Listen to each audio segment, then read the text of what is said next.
Nginibingelele bazalwane Amen. ngegama elihle elinamandla lompheli wethu Jesu Kristu. Amen. Amen. Uyazi bazalwane, phambi Amen. kokuthi singene kwisifundo sethu kunento engifisa siyibuke. Asihlambise incwadi yamaHebheru. AmaHebheru chapter 10. AmaHebheru chapter 10. Kunento engifisa siyibuke phambi kokuthi singene nje esifundweni sethu. Into eke yangimangaza, ngishera nje into eke yangimangaza ngifunda ngoJesu la ivekini. uJesu akayeki ukumangaza bazalwane. uJesu uyisimangaliso. Ingilosi namanje ziyamangala ngento yenziwa uJesu. uJesu uyamangalisa ngesikhathi zonke. Ake sibukeni, sesifikile AmaHebheru chapter 10. Ngicela siqale verse 5. Ngikuzuma. Sehle naye bazalwane. Ngikuzuma okwamanje.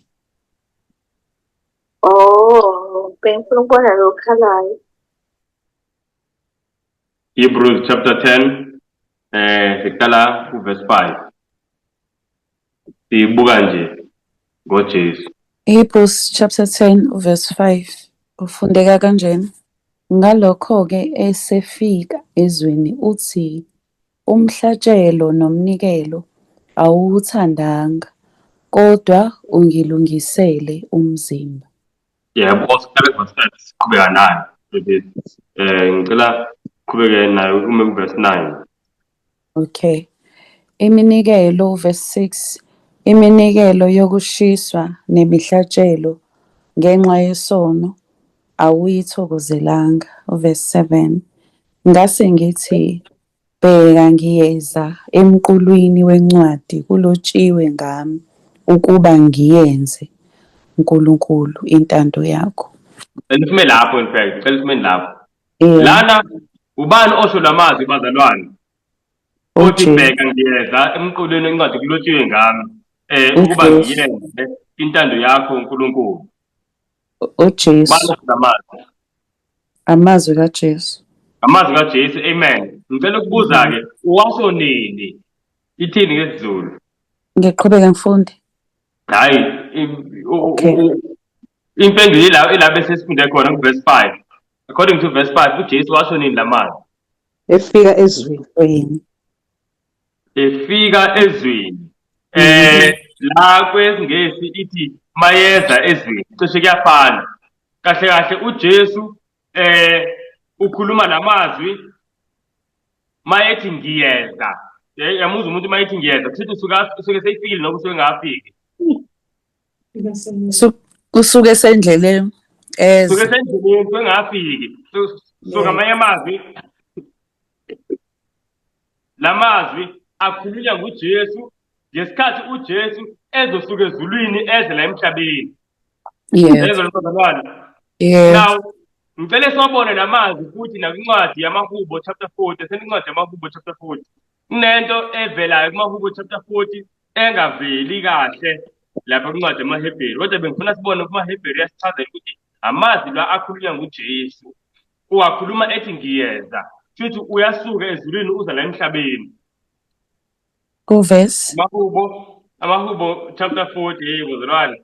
Cela siqale mhlambe kuverse 7. Uverse 7 ufundeka kanje. Ngase ngithi bheka ngiyeza encwadini esongwayo kulotshiwe ngami ukuthi ngiyathanda ukwenza intando yakho Nkulunkulu wami, nomthetho wakho usenhlizweni yami. Amen.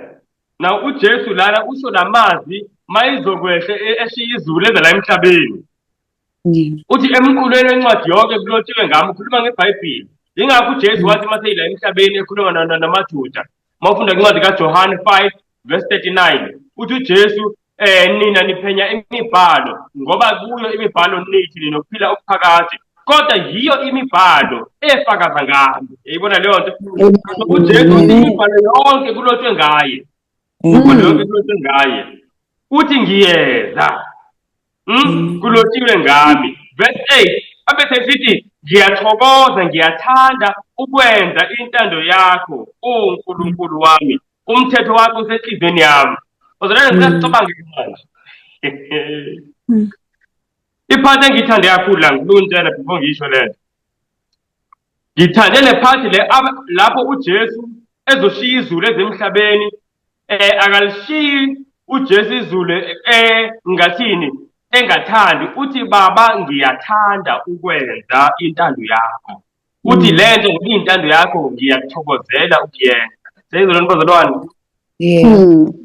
naw ngifisa simbuke uJesu bazalwane sicabange esezulwini uJesu esezulwini wayenesithombe esiphelele esigcwele ngazo zonke izinto izinhlungu azodlula kuzona la emhlabeni seyizolona uJesu esezulwini wayesazi ukuthi uzozalelwa hayi esibhedlela noma ekhayeni kodwa uzozalelwa esibayeni samahhashi wayekwazi lokho esezulwini wayekwazi uJesu ukuthi uJesu usazophila impilo yokuhlupheka la emhlabeni ehambe etheza ehamba nobaba wakhe bengababazi bani bethimba bengamakhaphenta kahle kahle njengeBhayibheli elisho wayekwazi ukuthi uJesu uzohlupheka ngezinye izikhathi akazibana ngisho indawo yokulala akazibana muzi njengeBhayibheli lisitshela kwincwadi kaMatthew chapter 8 indodana yomuntu ayinayo ngisho indawo yokubeka ikhanda lakhe wayekwazi uJesu lokho phambi ukuthi ashiye izulu ukuthi mayifika la emhlabeni uzobe depende uzobe encike ekuthini abantu bamvumela ukuthi alaliphi ukuze athole indawo yokulala mabemvulela abantu bathi nazi isiponti abamvulela abanye bathi hayi cha nazi ingubo edlala phansi abanye babemvulela bathi cha ulalela ngaphansi kwesitopi noba-ke wayekwazi lokho esazi ukuthi ngezinye insuku akunamuntu ozomvulela esazi ngezinye insuku uyolala ey'ntabeni ngisho ukuthi bazalwane angazi kuchaza kanjani uJesu esezulwini wabona bonke ubuhlungu azodlula kubo eGetsemane Jesu wabuka abantu bemthufela ngamathe akakehli sesezulwini uyathi mangifika emhlabeni ngizodelelwa akunamuntu ozobona ngiyinkosi uJesu wabuka bemfaka umqhele wameva uJesu wayibuka indaba ingakenzeki lapho uPilate emkhipha khona uJesu egcwele igazi egqokise umqhele wameva umhlane wakhe eshawe engathi ulimwe ngogandaganda inyama ziphele zonke uJesu wakubuka konke lokho wabona wezwa amazwi kaPilate ekhuluma kumaJuda ethi mbukeni lo muntu bukani le ndoda uPilate ecabanga ukuthi bazomdabukela abantu uJesu mase isho kanjalo Jesu wayesazi futhi ukuthi abantu ngeke beneliswe ukushawa kwakhe kodwa bazomemeza bathi mbethelele wayekwazi konke ngisho ukuthi Jesu bazalwane ayikho inhlobo yokuhlupheka adlule kuyona ebengazazi ukuthi uzodlula kuyona ngesikhathi esezulwini ngoba ngesikhathi esezulwini benguNkulunkulu esazi yonke into past present future la uJesu ulithi iBhayibhile khona he emptied himself yilapho uJesu mase eqala manje ukuba ngumuntu waba yingane wakhula wadependa kuma wakhe emfundisa seyikhula manje ekhulana ngokuhlakanipha sekunezinto ebengazazi ezazi kodwa ngesikhathi esezulwini wayesazi yonke into uthi nake ngizodlula kukona nabazalwane ngifuna siyicabange lento uyacabanga uNkulunkulu akufisela ukuthi wena wenze lento ezwa uJesu ubese uthi wena mawuphendula uNkulunkulu uthi baba ngiyathokoza ukwenza intando yakho yamcabanga umuntu othokozela into nje akasho ukuthi baba inzima lento uthi baba ngoba intando yakho I delight to do the will oh my God sonke siyayibona vele ukuthi lento bazolana inzima ngeke umuntu ongayiboni Jesu wahlupheka ngendlela enzima but into eyangithinta kakhulu ukuthi uJesu bazalwane wayemthanda ubaba wakhe wayemthanda uNkulunkulu ngendlela ukuthi ngisho into noba inzima kanjani kodwa mayisho uNkulunkulu uthi Jesu ngiyathokoza baba ukwenza intando yakho umthetho wakho usenhliziyweni yami bazalwane yingakho uJesu ela emhlabeni mhlambe ngicela into engicela siyibuke sencwadi kaJohn chapter 5 aseni wabantu lento abayibuka John 5 incwadi kaJohn ngifuna sizwe ukuthi amazwi kaJesu athini la mayekhuluma ngaye uqobo uJesu uJohn chapter 5 asifunde uverse 19 nje kuphela verse 19. Verse 19 ufundeka kanjena. Isihloko sakhona sithi uJesu uyindodana kaNkulunkulu.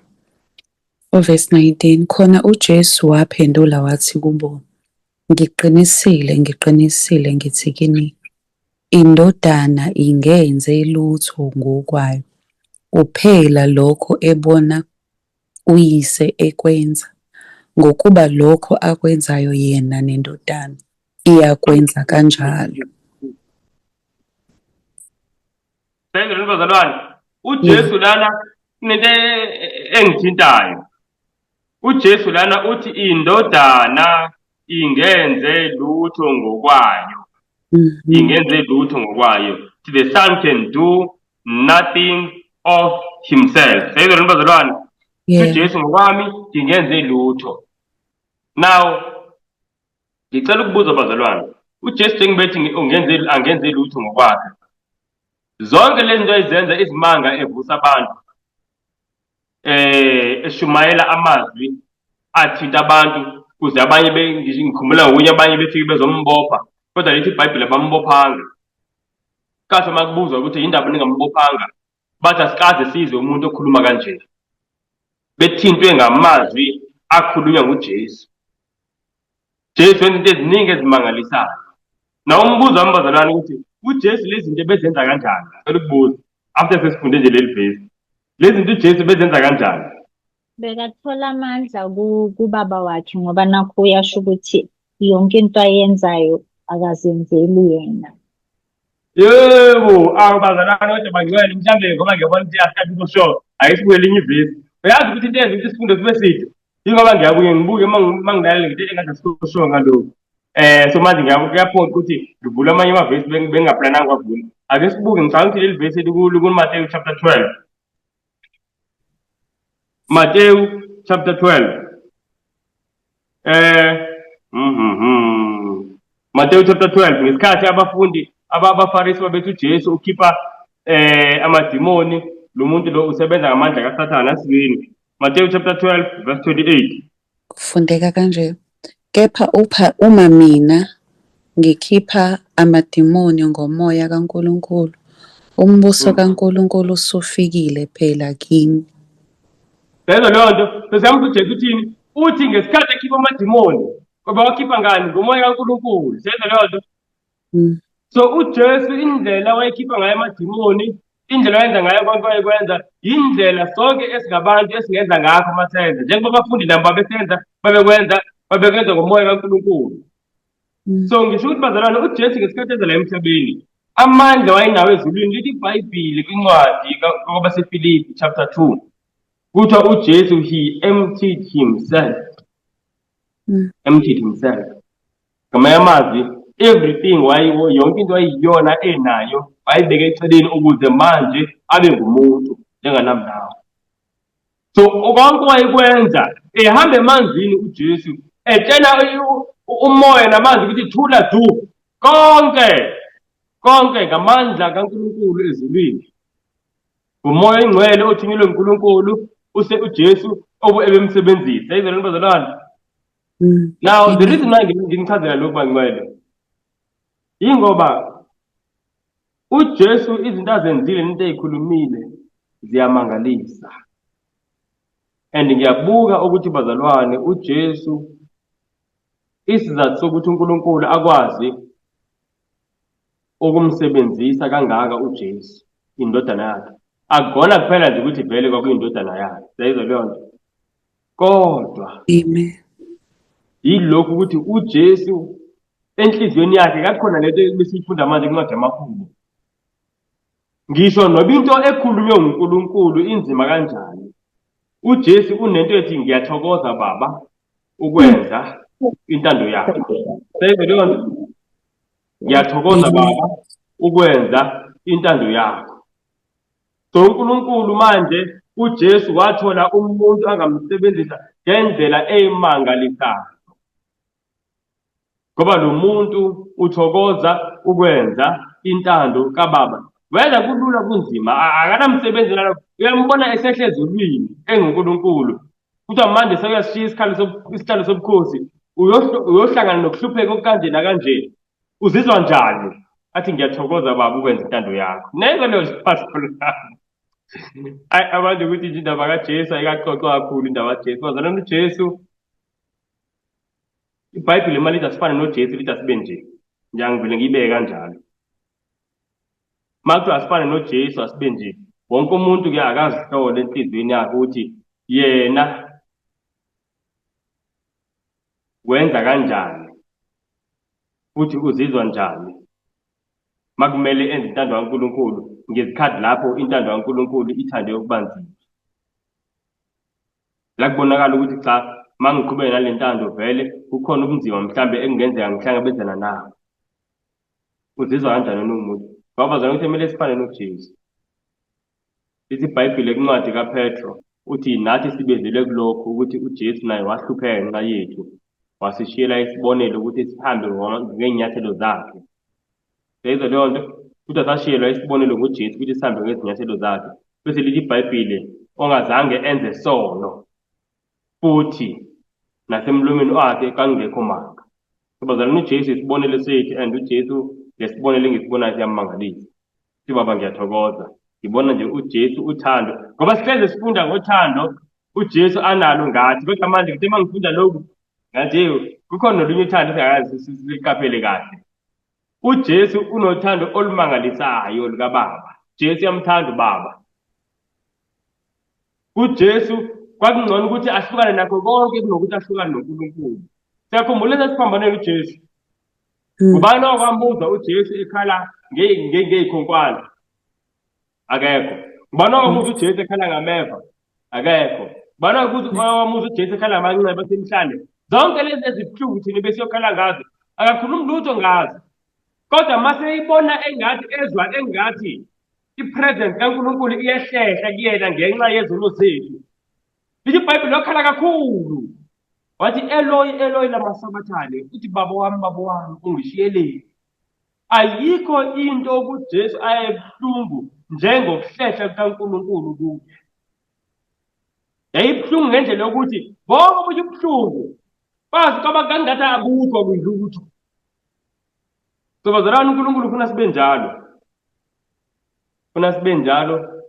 Simthande futhi sihlangane naye simthande ngendlela yokuthi the greatest pain kuthina akuyona ipain yokulahlekelwa ingane yakho. Akuyona ipain yokulahlekelwa mhlawumbe umlunga lomndeni, ipain yokulahlekelwa umsebenzi. The greatest pain kuthina ngaba ukuhlukana noNkulunkulu. Manginjalo enhliziyweni zethu ayikho into esiyikhetha siyibeke phambili kunoJehova. Ngoba siyazi ukuthi sizwa ubuhlungu obumangalisayo. Sizwa ubuhlungu obumangalisayo. Bengithi asibuke lokho bazalwane phambi ukuthi singene kwisifundo sethu. Nawo sesiyangena kwisifundo sethu. Ngizama ukuthi kube mfishane. Ngizokwenza i-recap ngento esiyifundile last week, and then kunokunye nje okuncane engizoku-add ngomusa kaNkulunkulu, and then ke sizovala sithathe imibuzo. Mhlambe ake sikhuleke futhi again. Ngiyathokoza nje amakhanda. uNkulunkulu onomusa omangalisa kakhulu. Mangala njalo Nkosi masifunda ngendodana yakho uJesu Kristu. Uyamangalisa nawe baba uyamangalisa. Manga nje izulu. Hey. Ya Nkosi. Siyamangala kakhulu, siyakubonga. Siyakubonga Nkosi ngokuthanda ngaka. Siyakubonga futhi nangokusambulela Nkosi izinga lobudlelwane nawe Nkosi osibizela kulo. Ukuthi Nkosi nathi singathi singabantu sesiphuze isono njengamanzi. Singakwazi Nkosi ukuthi sisondelene kanje nawe. Manga Nkosi sento, kodwa wena Nkosi unamandla. Namandla Nkosi ukumguqula umuntu, namandla futhi Nkosi ukumgcina eguqukile, umgcine Nkosi evutha amalangana. Njengoba Nkosi nelanga soloko laqala ukuvutha ekugcibeni namhlanje kaze kusalicishile. Ukuthi siyazi ukuthi nathi ungakwazi ukusigcina sivutha ngomlilo kamoya. elusisize inkosi kube njalo ngegama likaJesu Kristu waseNazaretha. Amen. Alright, bazalwane, athini incwadi yesambulo chapter 13. Amen. Now, last week sasifunde ngani? Sasifunde ngeenkomba zoPawulo wesilo. Sabuka ukuthi kahle uPawulo wesilo yini. Kodwa asilibuki nje siqagela. Sibuka iy'nkomba ezisezwini ukuthi iy'nkomba zikanje, iy'nkomba zezi. Now, inkomba yokuqala esayibuka ukuthi uPawulo wesilo lihlangene nokuphula umthetho kaNkulunkulu. Lokhu sakuthatha kwincwadi yesambulo 14 verse 12. In fact, kusukela kwisambulo 14 verse 9 ukuya verse 12. Kusukela verse 9 lapho sixwayiswa ngokuthini? Ngokwamukela uPawulo wesilo. Bese iBhayibheli likhulume ngezinto ezizokwehlela labo abenze njani abamukele uPawulo wesilo. Kuthiwa bayokushisa ngomlilo nesibabuli phambi kwengilosi naphambi kwewundlu. Siyakhumbula verse 11 lo, verse 10 no11 lo, ukuthi umlilo wokusha kwabo unyuka phakathi naphakathi. Siyakhumbula verse 10 no11. So uNkulunkulu Sambulo 14 ukhuluma ngabantu abamukele uPawulo wesilo ukuthi nakho ekuzokwenzeka kubo. And then uNkulunkulu akhulume ngabantu abanganamukelanga uPawulo wesilo, ubabiza ngabangcwele. Angeke uNkulunkulu abize bazalana abantu abanoPawulo wesilo abazosha ngomlilo nesibabula athi ngabangcwele. There is a lot. So mayikhuluma ngabangcwele ku verse 12 ukhuluma ngabantu abanganamukelanga uPawulo wesilo. Uthi nakho ukubekezela kwabangcwele labo abagcina imiyalo kaNkulunkulu nokukholwa ngoJesu. Yakhumbula? Now sabuka lapho ukuthi uJohane mayikhuluma ngabantu bazalwane abanganamukelanga uPawulo wesilo, iy'nkomba akhuluma ngabo izinto ezahlukile kubo nomhlaba wonke. Akasho ukuthi naba abangcwele labo abagqoka amasheti. Wonke umuntu vele nalaba bazokwamukela uPawulo wesilo nabagqoka amasheti sebengakwazi ukusho kanjalo. Mayizosho into ehlukanisa abantu abangenalo uPawulo wesilo, kumele asho into engekho kule nenye igroup. Angazi noba kezona abazalwane bese kunjalo. Now uthi abantu abangenalo uPawulo wesilo bagcina imiyalo kaNkulunkulu futhi banokukholwa ngoJesu. Now wonke umuntu uyakholwa. Wonke umuntu uthi uyakholwa, ngibeke kanjalo. Wonke umuntu uthi uyakholwa. So kakhulukazi into ehlukile engiyibonayo lapha ukuthi abantu abanganamukelanga uPawulo wesilo bagcina imiyalo kaNkulunkulu. Okusho ukuthi laba abamukele uPawulo wesilo benza njani? Bayayiphula imiyalo kaNkulunkulu. Angazi noba bakhona abazalwane kulento masiyifunda. Abanganamukelanga uPawulo wesilo bagcina imiyalo kaNkulunkulu.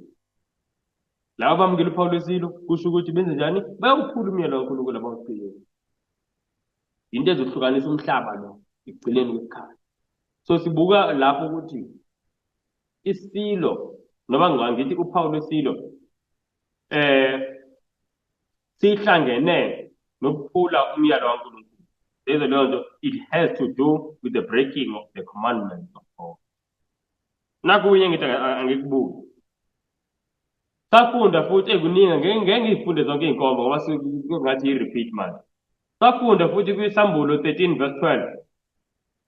Lapho kusambulo 13 verse 12 iBhayibheli lithi, iBhayibheli liyasitshela kusambulo 13 verse 12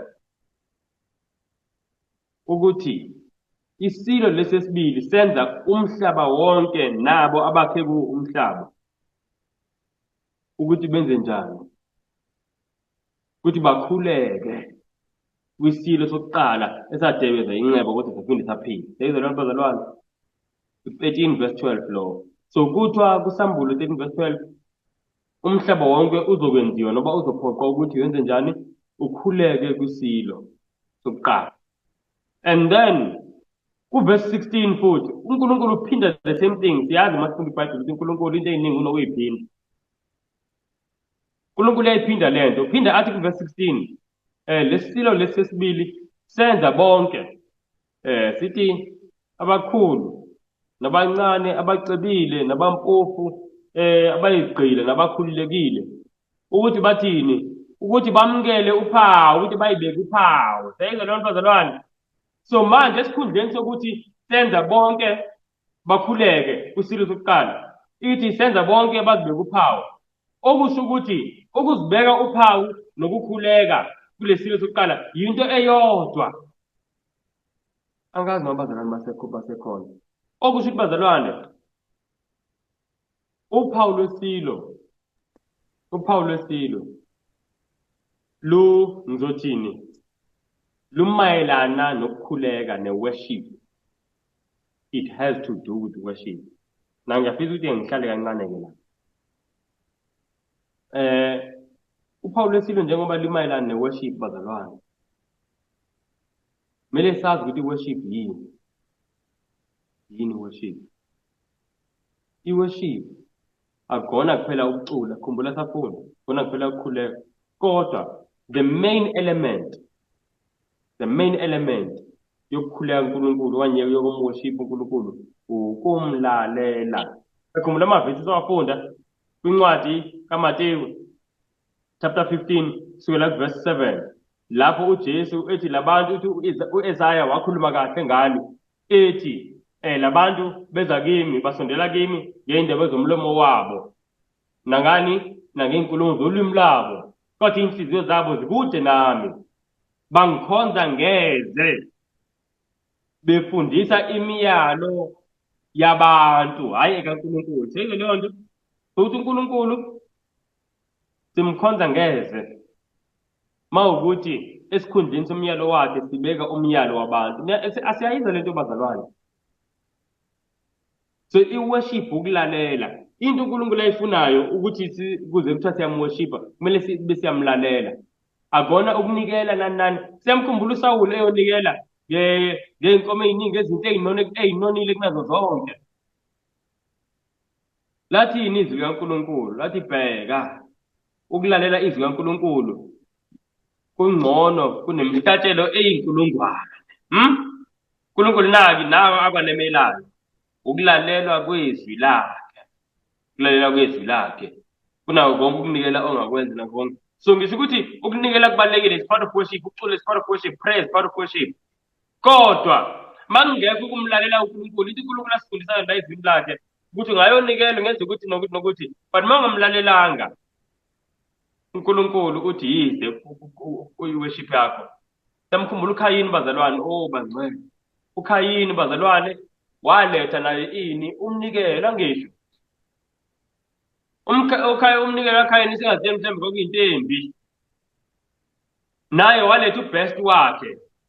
Walezinto ayitshalile.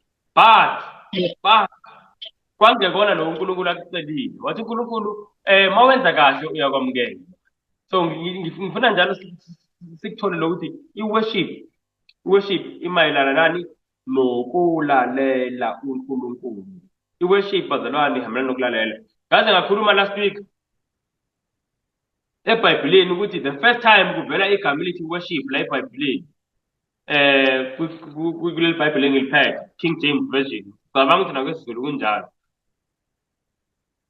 The first time kuvela igama elithi worship yilapho uNkulunkulu wayithume khona uAbraham ethi akahamba yonikela ngobani? Ngo-Isaka. Uthi uAbraham maseyikhuluma ney'ncwadi zakhe uthi salani la mina nomfana sizoya lapha entabeni, sokhuphuka entabeni siyokhuleka bese sibuye sibuye. Seyizwe leyo nto? So uthi uAbraham le nto yenza entabeni i-worship leyo. Yini wayenza entabeni uAbraham? Kulalela izwi likaNkulunkulu. Kubuhlungu kunjalo. Bazalwane. Worship, ukulalela. So uNkulunkulu makuthiwa siyamworship kumele simlalele. But now la kukhulunywa ukuthi umhlaba wonke uzonjani, uzoworshipa ini? Isilo. Uzosiworshipa kanjani isilo? Ngokwamukela uphawu lwesilo. Seyizwe leyo nto? Ingakho ngithi uphawu lwesilo, it has to do with worship. Futhi it has to do with worship, not i-worship kaNkulunkulu, but i-worship yomuntu. Na ngicela nihambe nami bazalwane, bengithe i-worship kaNkulunkulu wenza njani? Ukumlalela uNkulunkulu, angisho. So nokuworshipa futhi isilo Isilo siyazi ke bazalwane, sasibuka ukuthi yini isilo. Isilo lesi sokuqala kwincwadi yaSambulo Isimeleni simele ibandla Roman Catholic Church State. Singakukhohlwa lokho, isona silo leso. Futhi akuyona into entsha leyo. Bonke abantu abasunguli bamabandla, uma ukhuluma ngoJohn Wesley, ukhulume ngoMartin Luther, ukhulume ngabo bonke abantu, bonke Charles Spurgeon, bonke bathi uma befunda iBhayibhile bathola ukuthi isilo lesi ekukhulunywa ngaso la nali leli bandla selibhekile. So akuyona into entsha mhlambe eqala ukufika ngami, ngathi ngathi mhlambe ngifike nokusha. Now itheke mina bazalwane, kuthiwa lapha abantu bazoworshipa ini isilo, bese ngithe i-worship ihlangene nokulalela. Na ngicela ukubuza, ngicela abazalwane ba-unmute. Ngicela si-unmute. Ya abanye basekumute manje, kanti siphendule. Ngicela ukubuza lokho. Njengoba sithe i-worship bazalwane, i-worship, main element ye-worship ukulalela uNkulunkulu, kumlalela. Then ngakhuluma futhi ngathi nokuworshipa kisilo kusho ukuthi ukulalela isilo. Ngiyabuza ke manje, mawukuthi mhlambe isilo njengoba i-Roman Catholic Church inesizwe sayo, i-Vatican City, isizwe lesa, upresident wakhona noba inkosi yakhona ubani, uPapa.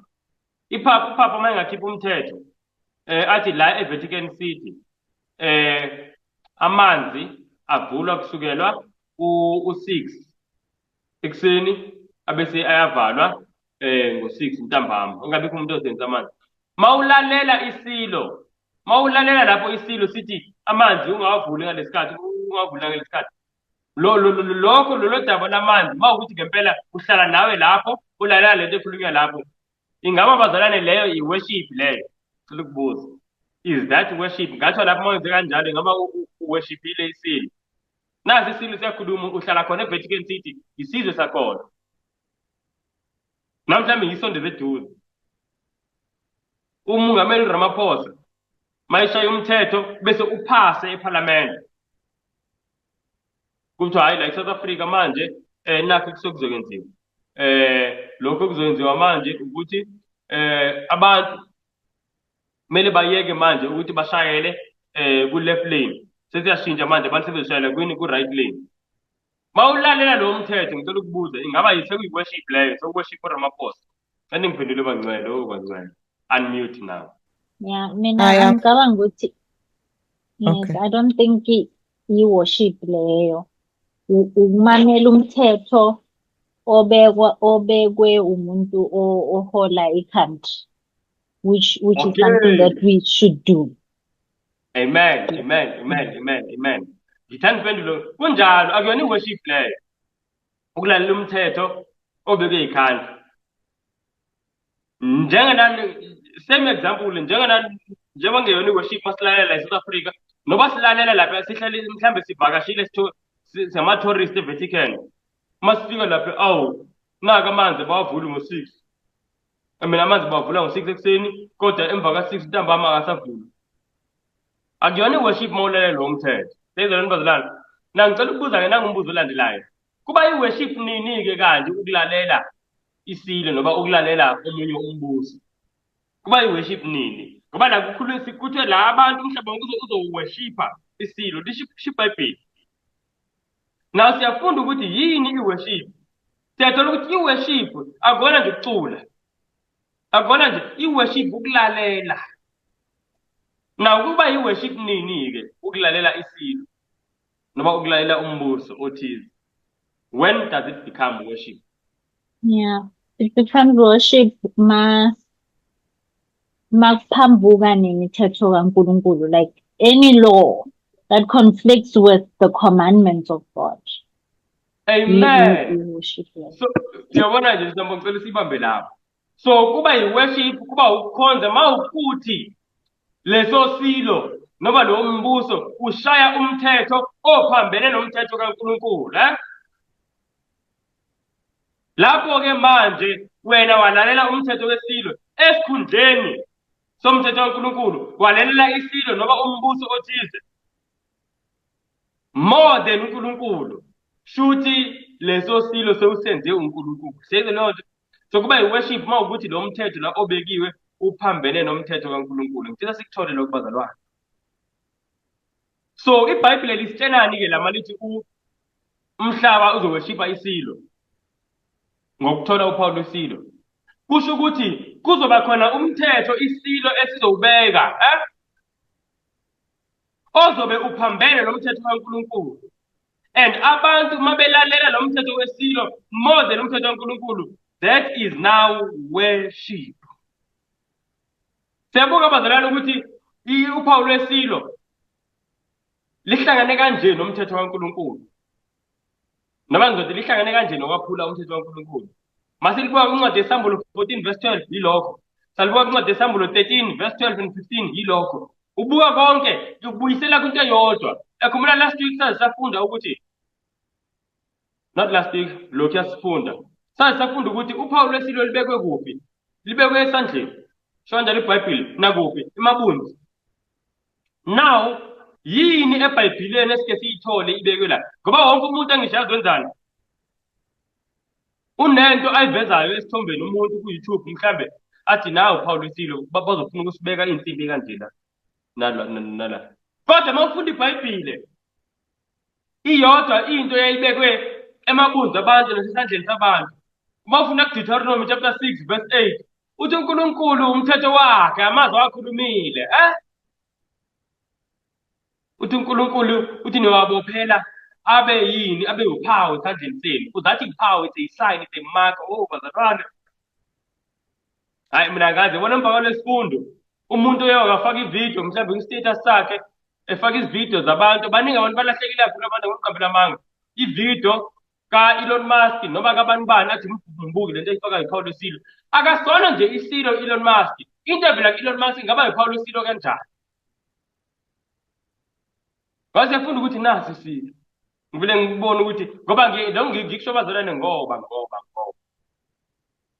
baningi abantu abanye kwezinye indawo nje bafundisa ngale ndaba icacile kanje ukuthi masekhambini neminyaka ngithi ngiyabona umuntu ufaka into edidisa ukuthi ngathi wayengekho kule class, kodwa ngikhumbula ukuthi umama ubani wayekhona kule class. Kwenze njani vele?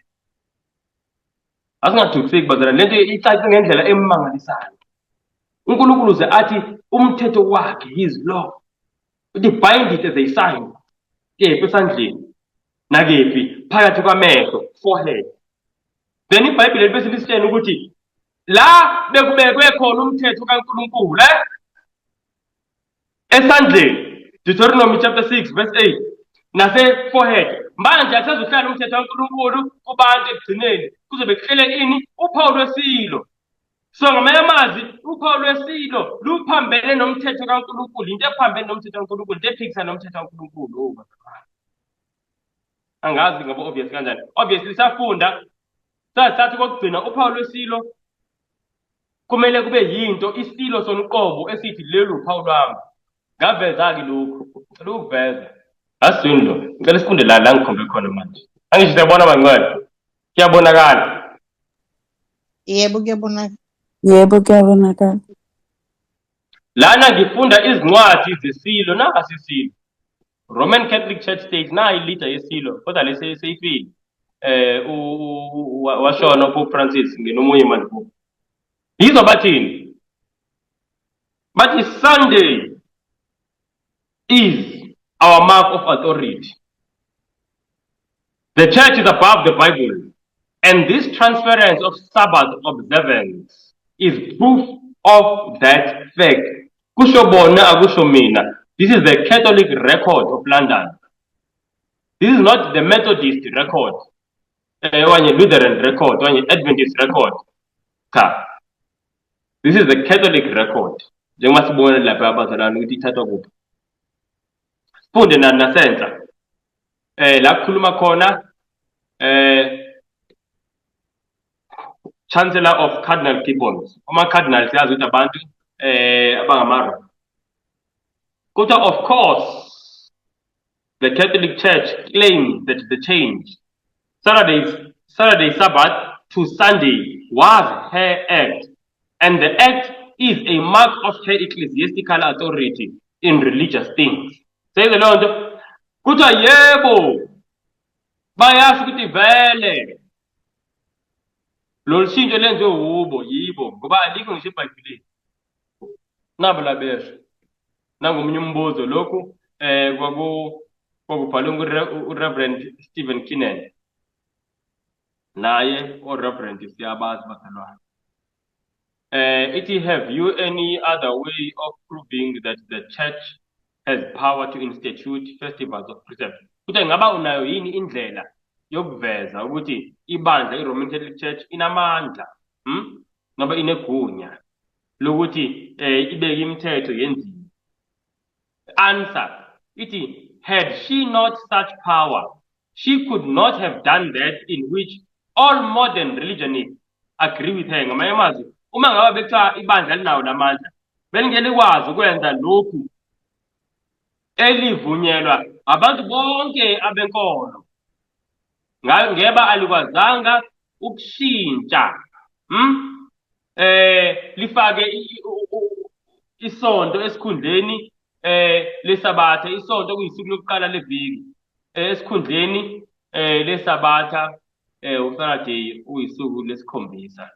Bese isithi le ndoda le lapha ekugcineni, a change for which there is no scriptural authority. Sazoyibuka leyo nto manje, ngibona isikhathi sami sengishiyo.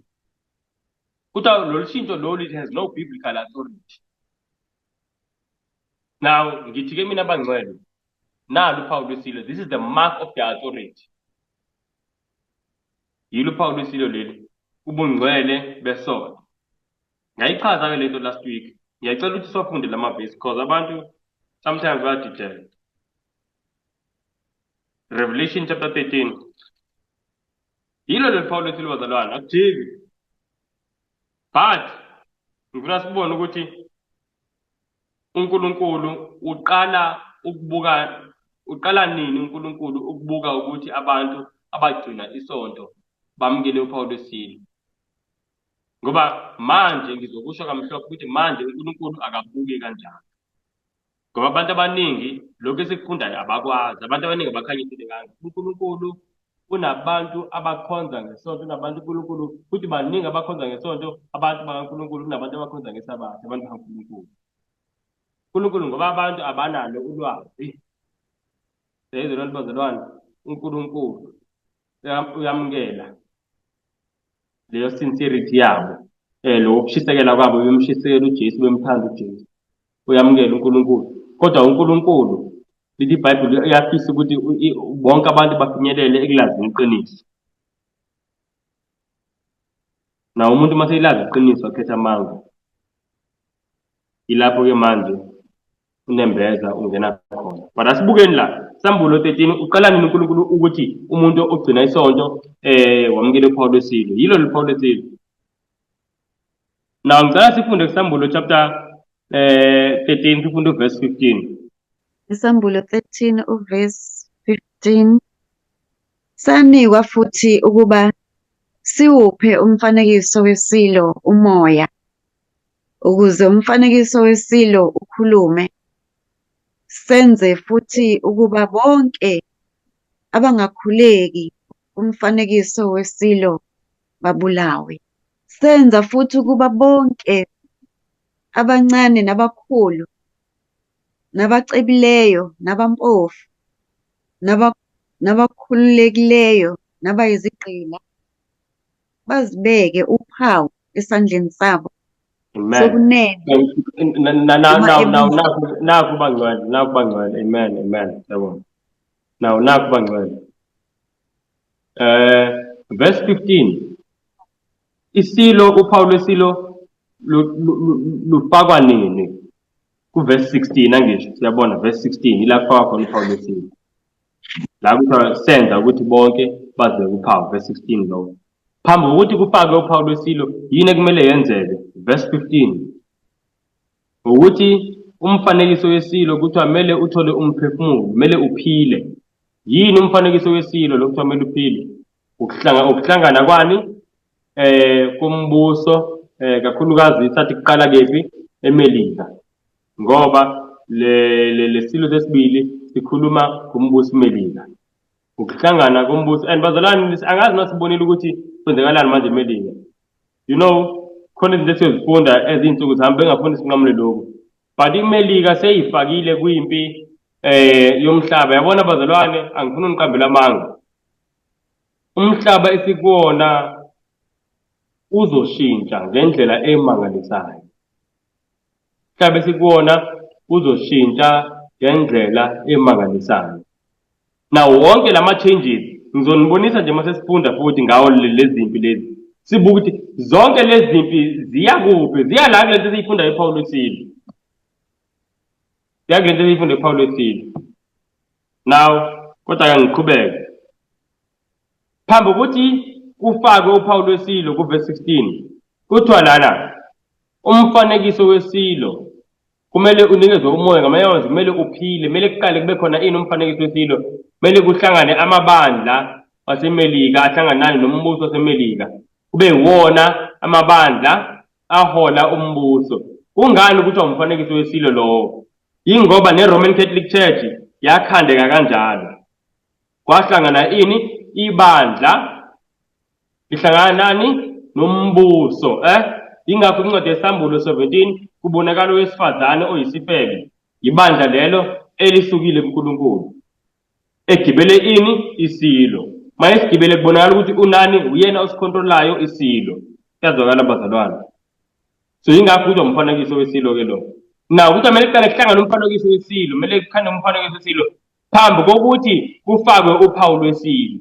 Njengoba ke umbuso seMelika ungakahlangani namabandla, kodwa safunda sabona ukuthi usendleleni yokuhlangana. Njengoba manje for the first time in history eWashington White House kukhona faith office.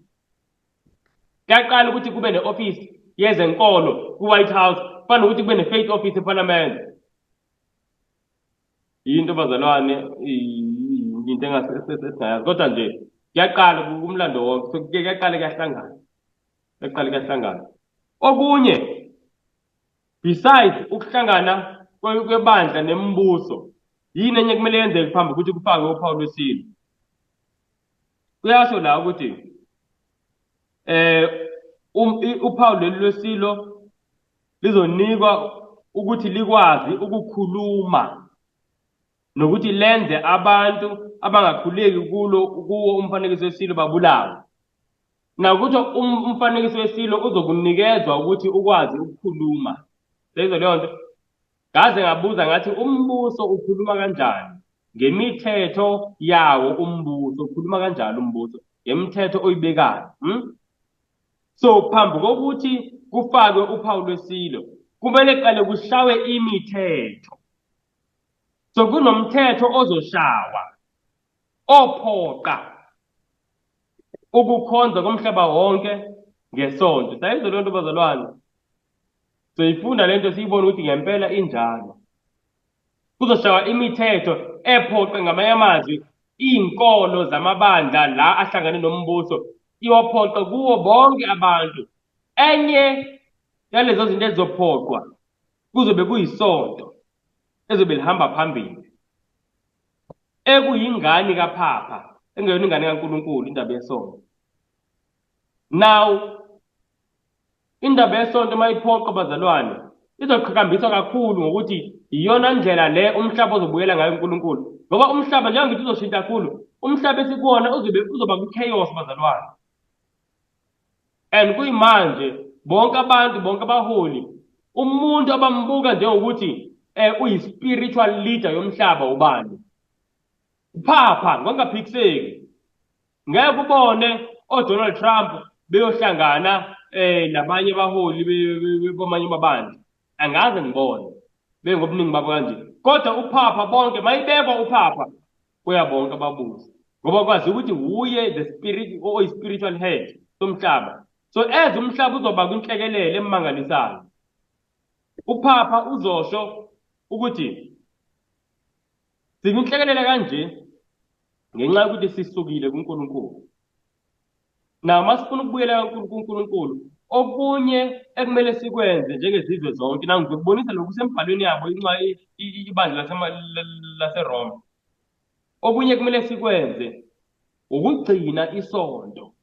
Kumele abantu baphumule isonto. Bazoveza amavesi la eBhayibhelini Isaiah chapter 24. Lapho kubonakala khona uNkulunkulu ilizwe lase-Israyeli walichitha ngenxa yokuphula isabatha. Baveze lo mavesi bathi buka uNkulunkulu walichitha izwe balingagcini isabatha. Nathi-ke kumele sigcine isabatha lethu njengamaKristu okuyisonto. Kuzokhulunywa kanjalo bazalwane. Now bonke abantu bazoxwayisa njengoba bexwayisa namanje abantu silalele iqiniso kaNkulunkulu. Umuntu uzothi akakhethe. And second of all, lokhu ibandla laseRoma liselike likwenza before nakho sizokubuka. Bazosho ukuthi laba abashumayela ngokubaluleka kwesabatha lamaJuda, ekuzothi isabatha lamaJuda. Bathi mabelishumayela benze ukuthi isonto lingahlonipheki. Yibo abazokwenza ukuthi umhlaba ungabuyeli kulesimo sokuthula kumele ubuyele kuso. Bopapa umile ukuthi ukuze umhlaba ubuyele esimeni kumele kugcinwe isonto. Yinjani nginikeze isikeshe bazalwane. Imovie ngendlela ekuzokwenza ngayo kuyamangalisa. So into ezobe icindezelo isabatha kaNkulunkulu lizobe liphambiswa yini? Isonto likaPapa. And uNkulunkulu uthe isabatha lakhe sakufunda last week. Uthe uphawu lwakhe lokuthi singabantu bakhe naye uNkulunkulu wethu. Ezekiel law chapter 20 verse 20. Kulolu kulifundile ukulikhumbula lelo vesi. Alright, omunye umuntu uzothi hawo le ndaba yey'nsuku ayibalulekile, ngibona ukuthi ibaluleka ngayo ngoba uSunday noSaturday indaba yey'nsuku. Akona indaba yey'nsuku. Indaba yokuthi bazalwane uNkulunkulu lokhu ukukhulumile. uNkulunkulu lokho akuloba ngomunwe wakhe. Lokho kunye kakhulunywa nguPapa. uPapa bese wakuloba futhi nasezincwadini zebandla. Now umuntu mayikhetha into ukhetha ukuthi ulalela into ekhulunywe ngubani. Le khulunywe uNkulunkulu noba yile ekhulunywe nguPapa. Kunjalo nje zalana. Now ngifuna ukwenza isibonelo esisodwa la eBhayibhelini. Mhlawumbe siyivala ngangibona isikhathi sami singishiyile. One example la eBhayibhelini yale ndaba.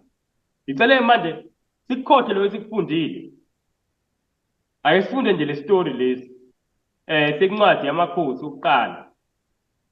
Incwadi yamakhosi okuqala sa chapter 15. Ngifuna sifunde le story lesi la incwadi yamakhosi. Bese sibuka ukuthi thina sasiyokwenza kanjani kulezi zikhathi ezikanje. Amakhosi okuqala chapter ngithe chapter 15 sifunda verse 29 funda verse 29 no 30 lana ikhuluma ngenkosi uBasha verse 29 no 30. Amakhosi okuqala chapter 15 verse 29. Kwathi eseyinkosi wabulala yonke indlu kaJerobhowamu. Kashiyelanga uJerobhowamu noyedwa ophefumulayo, waze wamqothula njengezwi uJehova alikhulumile ngesandla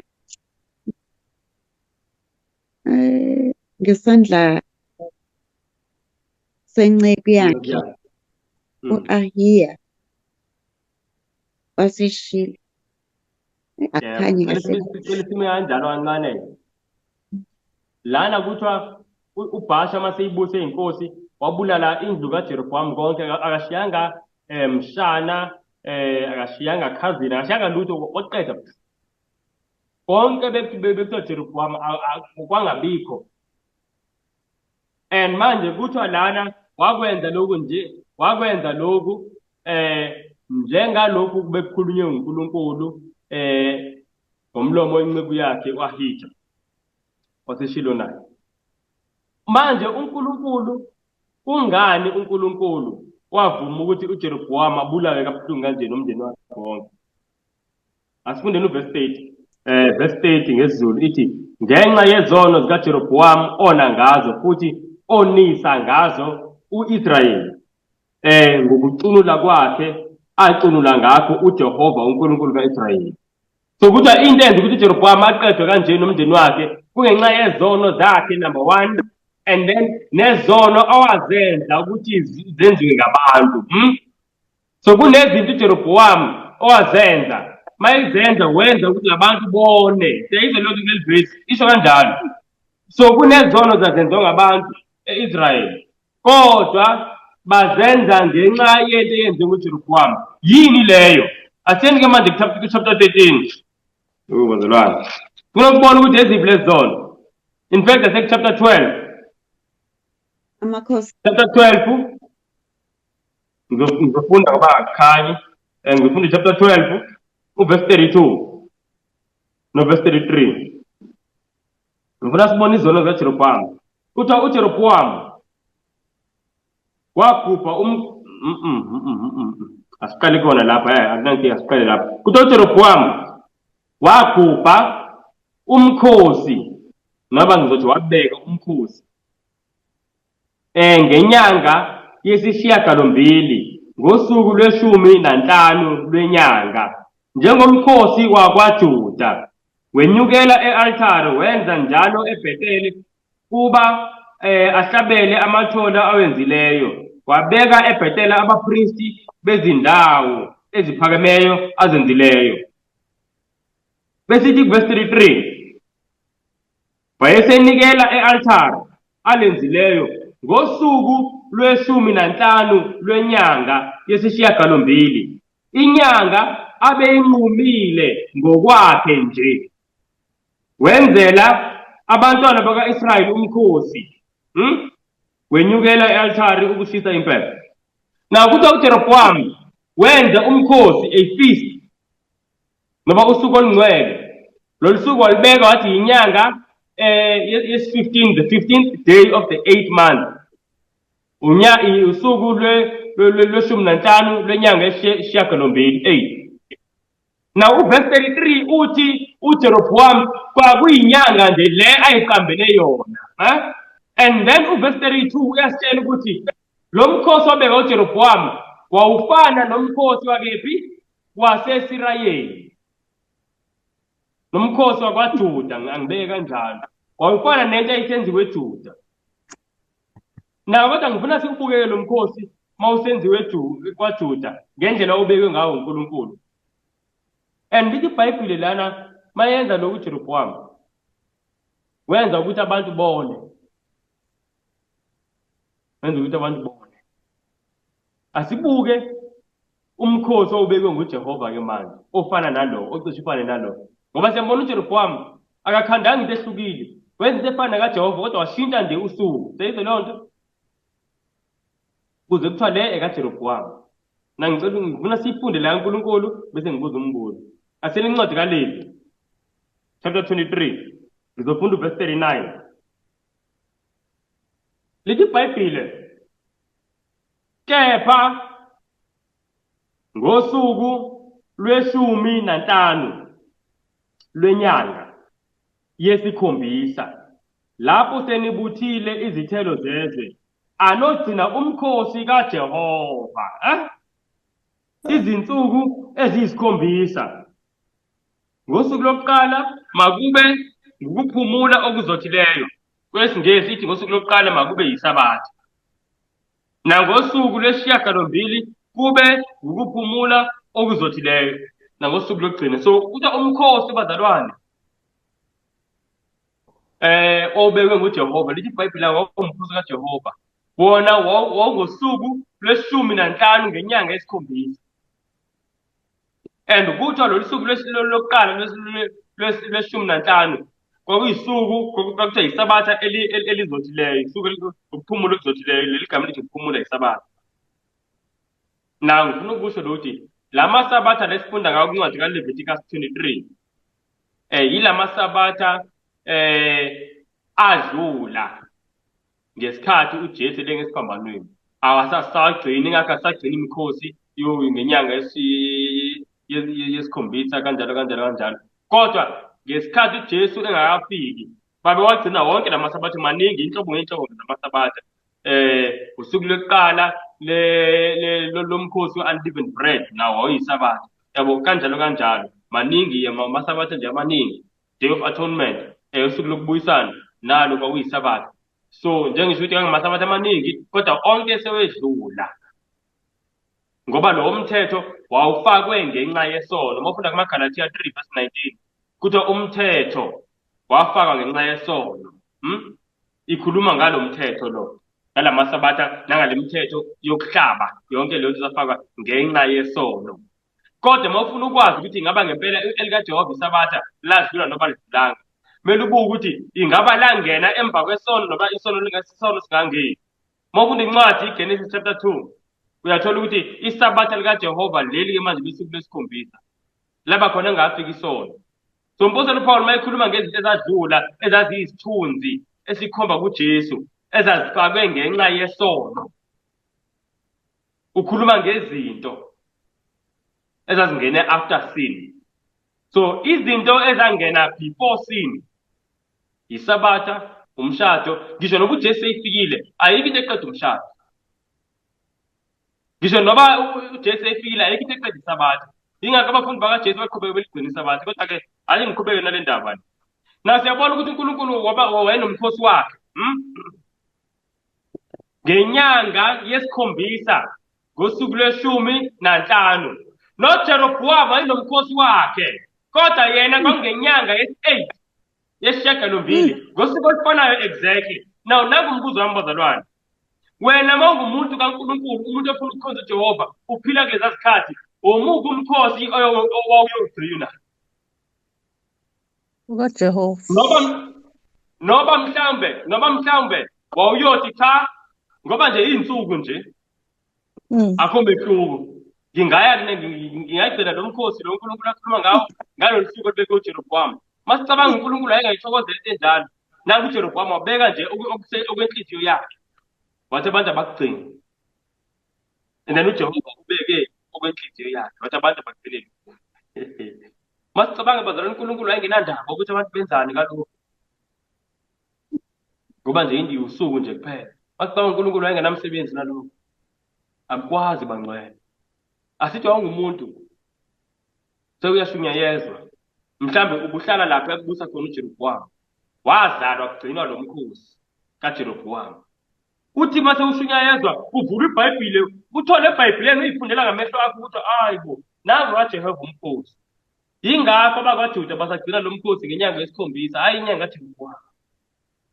Ingaba-ke uyamamukela uJehova njengenkosi yakho nomsindisi? Wena uthi yebo. Njengoba-ke manje wazalwa nomkhulu bakho bonke abantu nafika vele kugcina lo mkhosi kaJerobhowamu, bawamukela-ke uJehova njengenkosi yakho nomsindisi. Nangu umkhosi kaJehova uyothini? Cela ukubuza ungathini? Abanye babeyothi mhlawumbe njengoba besho abantu namhlanje, kodwa inkinga phela sesajwayela ukuthi thina ngenyanga yesikhombisa siya emaholidini, noma ngenyanga yesikhombisa sesajwayela ukuthi sihamba imishado. Mhlawumbe ngenyanga yesikhombisa kusuke kusekenzelwe lokhu. Abantu babeyobeka izaba ey'ningi ngoba phela vele abasajwayelanga ukuthi inyanga yesikhombisa kunento ebalulekile. So inyanga yesikhombisa benza okunye, bathi asisajwayela ukuthi inyanga yesikhombisa siyayivunela nje kuphela.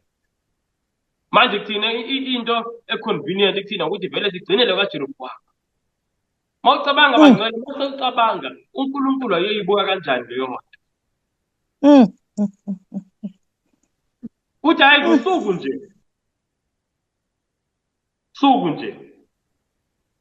nje kuphela Jerobhowamu sikhohlakali sendoda sibeke usuku lwaso lize lithi iBhayibhile into ezisukela enhliziyweni yakhe nje. Nizile lela vesi bazalwane, uverse 33.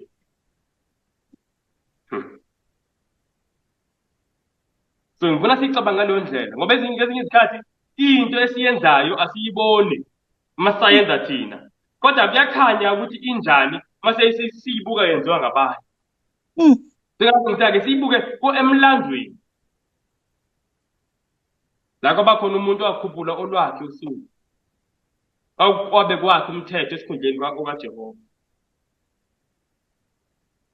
Base abantu bathi hayi usuku nje siyamkhonza uJehova, kodwa soqhubeka-ke thina sibamba lo mkhosi wesuku le-15 njalo bangcwele.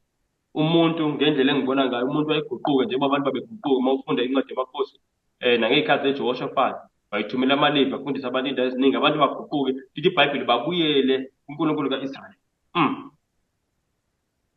Abantu babuyele kwisayidi lenkosi uJehoshaphat.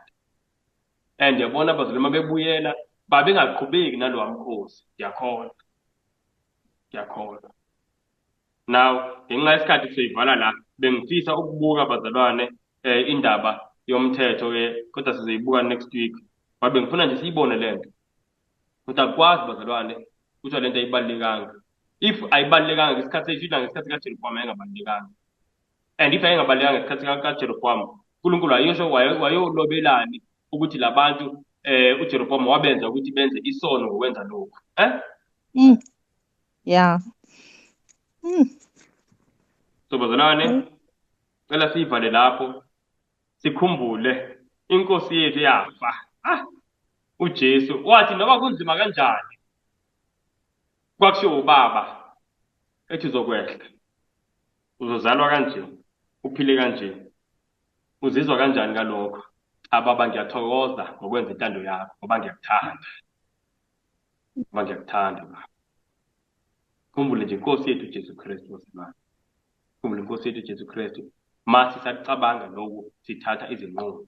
Njengoba ngaye ngasho ngelinye ilanga sifunda la saqala indaba yesambulo lo nyaka ukuthi izinto esizozifunda la zizodinga ukuthi sithathe izinqumo ezijule ngendlela. But zalwane izulu lisilindile. Ngathi ngiyabona ingilosi siziyahlabela.